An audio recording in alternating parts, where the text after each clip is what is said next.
के चलते बर्बाद भइला सजना।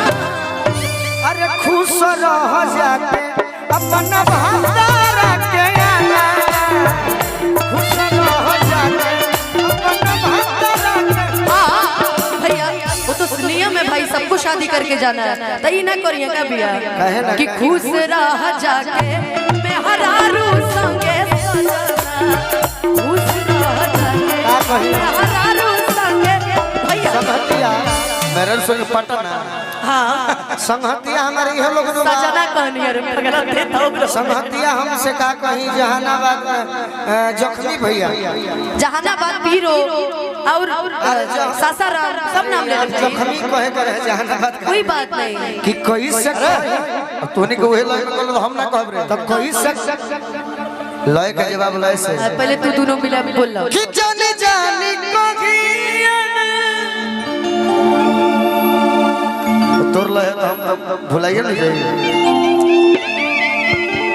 कि जाने जानी को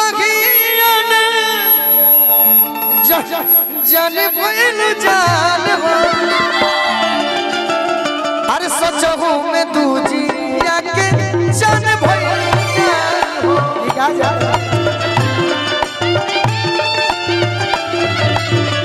सचहु में दूजी के जान भइल जान।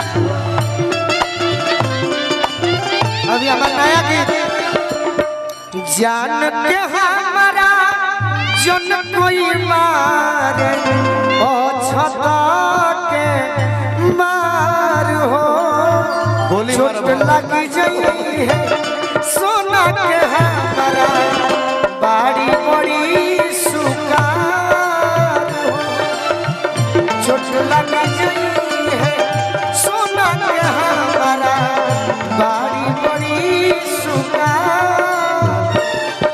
अभी हमारे जख्मी भैया के लिखल गई कोई से कोई तहरा से संगतिया हो,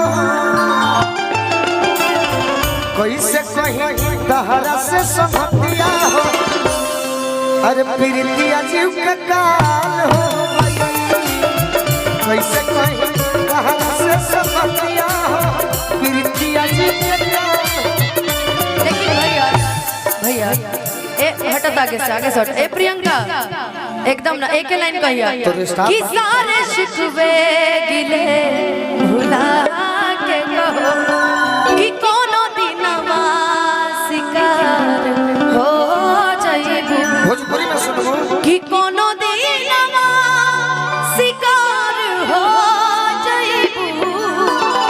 तोहरे खाती तोहरे चलते शराबी हो गई, से मिलबू हमार हो जाइबू। दिल लगवला के का जरूरी बा, कि हमसे मिलबा हमार हो जाइबा।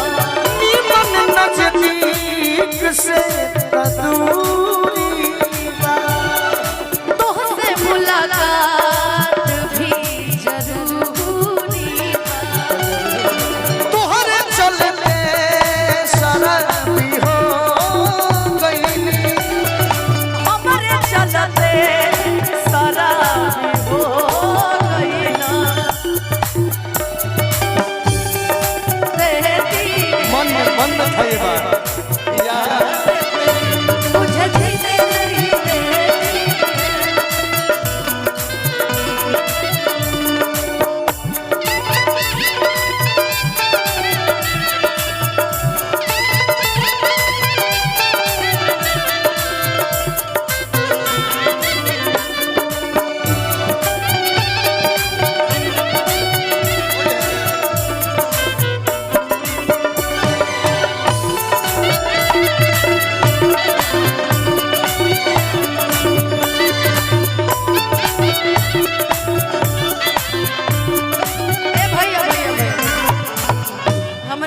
पक्ष मिलके फैसला कोई बनी कि दीपक भैया और प्रियंका के गायकी हो जाओ। बहुत बढ़िया हमने खाना खा के होता है अकेले मान ला कि ठीक नहीं लागत खाली हमनी प्रियंका जी खड़ा रहो।